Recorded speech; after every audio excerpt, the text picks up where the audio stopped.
This is the continuing story of Peyton Place.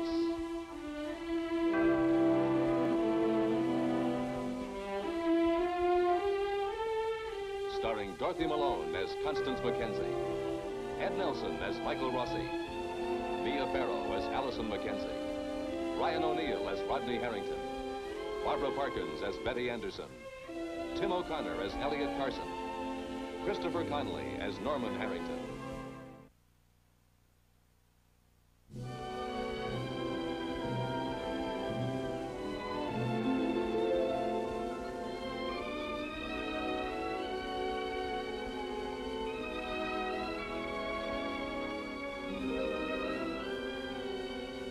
Stephen Cord, attorney at law, has been a man with an ordered life. Today, Rodney Harrington has tried to tell him a story that threatens to shatter that order. A story he finds almost impossible to believe. But he and Ann Howard are brother and sister.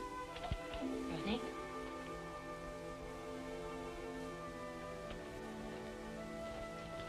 Excuse me. Stephen? We have to talk. Come in.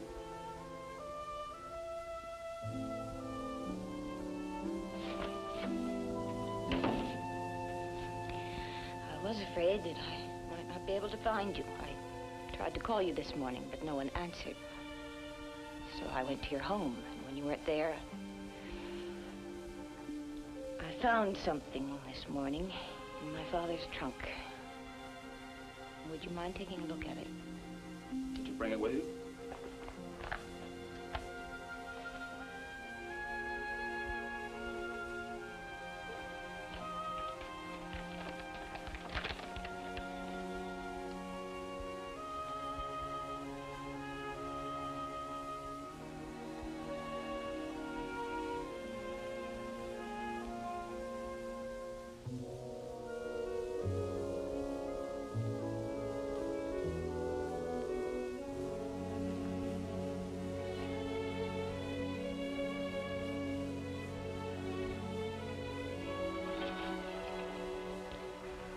Why couldn't you tell me?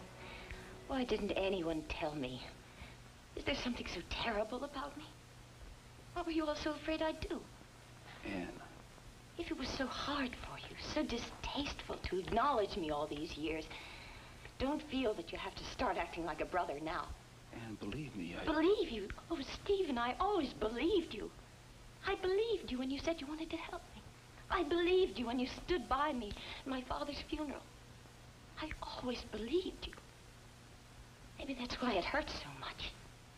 I remember when I first came to see you, you didn't want to have anything to do with me. You couldn't wait to brush me off.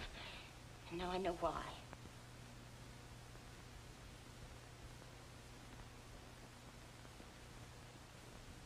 Oh, I should have known. Ann, I should have known, but I didn't. Believe me, Ann, I didn't know. Oh, Steve. Ann, I didn't know.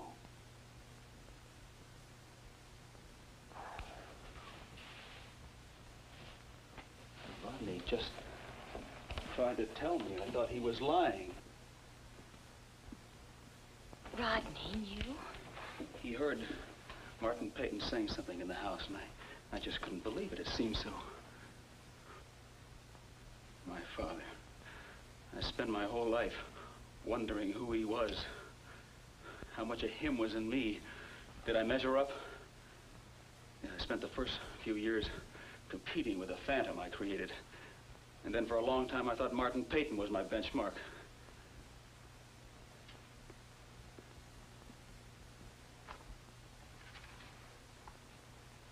And now it turns out that this was the man I wanted to know. Brian Cord. I stood by his grave and watched him buried. And I didn't even know he was my father. You'd have liked him, Stephen. He was a good man.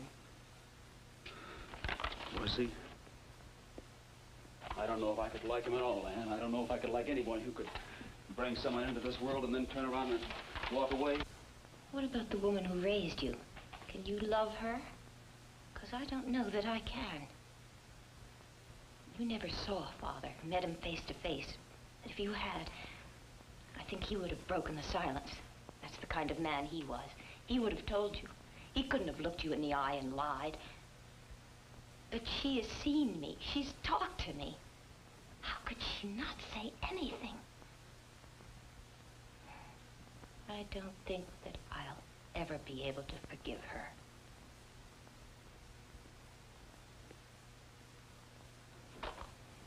I'm sorry, Anne. I can't defend her actions. I know she's not basically an affectionate person, but I never thought she'd be capable of just turning her back on someone completely.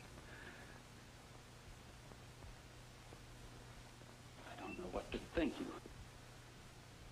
You spend 28 years adjusting to something, and in 30 minutes it's all changed. There's so many questions. Not now, Anne. If Mother and Martin Peyton kept quiet this long, there's a reason. Something that old man will guard with his life if he has to.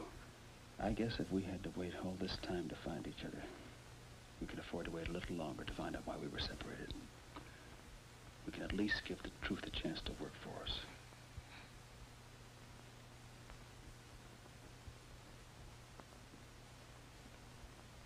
I don't know when I've ever felt so tired.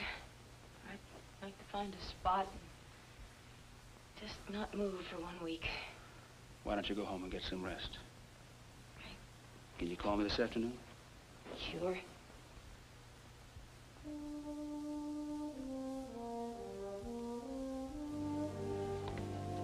Would you like to keep this? May I? Please. Funny. It doesn't look like much of a legacy, but it's all I've ever wanted from anybody. Just the truth.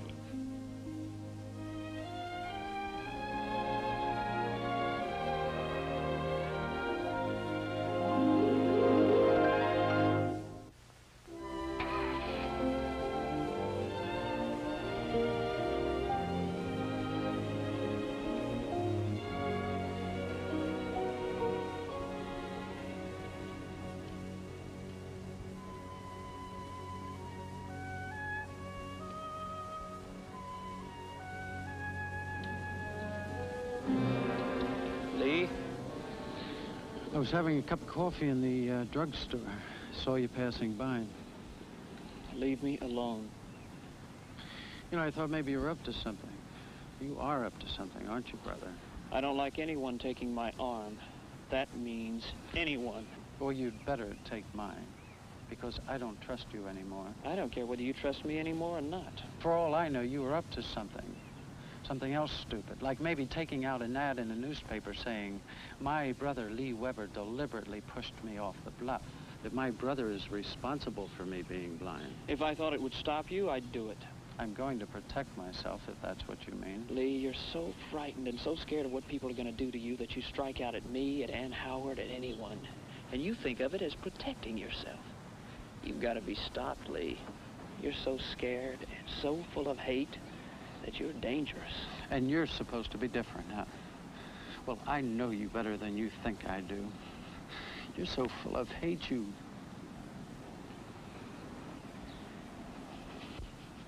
We've got the same blood. The same blood, and that makes us the same. Maybe you're right. Maybe I am the same.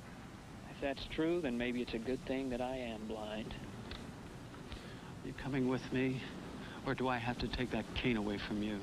If you're going to do anything, you'd better do it now, because I'm going to Stephen Cord's office, and I'm going to tell him why he's got to protect Ann Howard. Well, you'd better be kidding.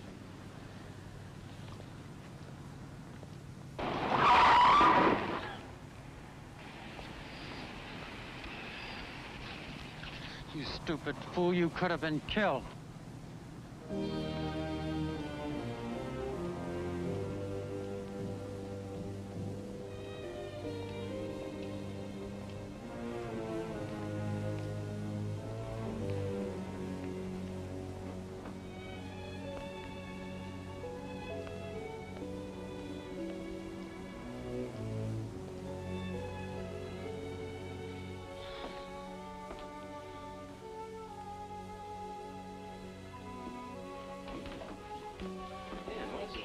got your message. I came as quickly as I could. Maybe I shouldn't have asked you to open my father's trunk. I found something in it. The kind of thing that everyone hangs on to. It was my father's old art school diploma. It had his real name on it. Brian Cord. Cord? Stephen is my brother.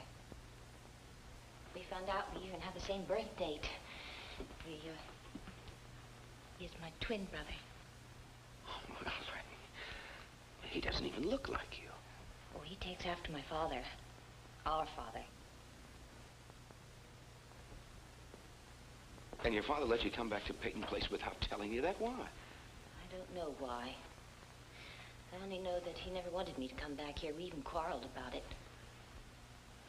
You remember the day you came back here from Boston when you, here at the hospital? Mr. Peyton went out of his way to see you.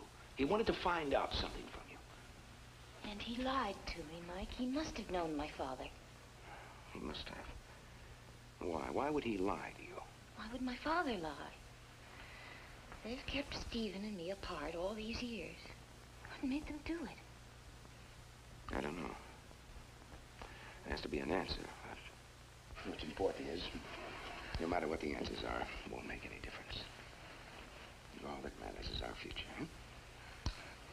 You always sound so sure. I am sure. I'm also sure that if you don't let me make my rounds, you're going to be supporting an out-of-work physician. And if I don't get back to the bookstore, we'll both be out of a job. Look, today when you finish at the bookstore, go right to the cottage and wait for me there. And this time, please use the front door. Come on.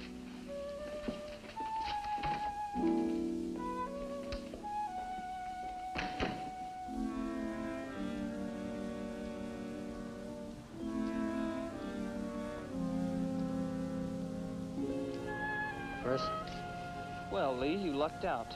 Mr. Cord was not in. All I could do was get his secretary to type up a statement for me to sign. You signed a statement? That's right, I signed a statement. You're coming with me, understand? Hey, Chris, it's me, Norm. I've been looking all over for you. I hope you didn't forget we're supposed to go sailing today. Beat it. We're supposed to go sailing today. I'm going to step on you, little boy. Come on, Chris, get in.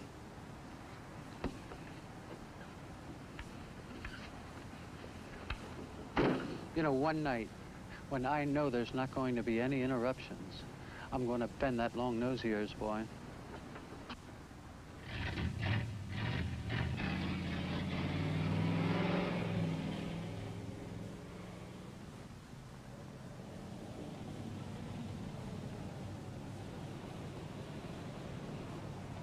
Big brothers can be a drag sometimes. What was it about? I appreciate what you did, Norman. It wasn't me, it was Mrs. Carson. She wanted me to get you away from Lee. She was pretty shook up. After I saw him, I understand why. Well, thanks anyway. Norman, would you do me a favor and drop me at Dr. Rossi's house? His house? I have an appointment with him. Come on, Chris, you don't have to snow me. Dr. Rossi's gonna be at the hospital all day, and I know that as a fact. It's a personal matter, Norman. I need some advice, and he said I could come out to the house. Okay, but I don't like leaving you up there alone. Norm, I know that beach area like the back of my hand. Okay, forget it. No, wait a minute. You sure you'll be all right? Sure, I'm sure. If I weren't, I wouldn't ask you to drop me there. Well, okay. I'll take you up.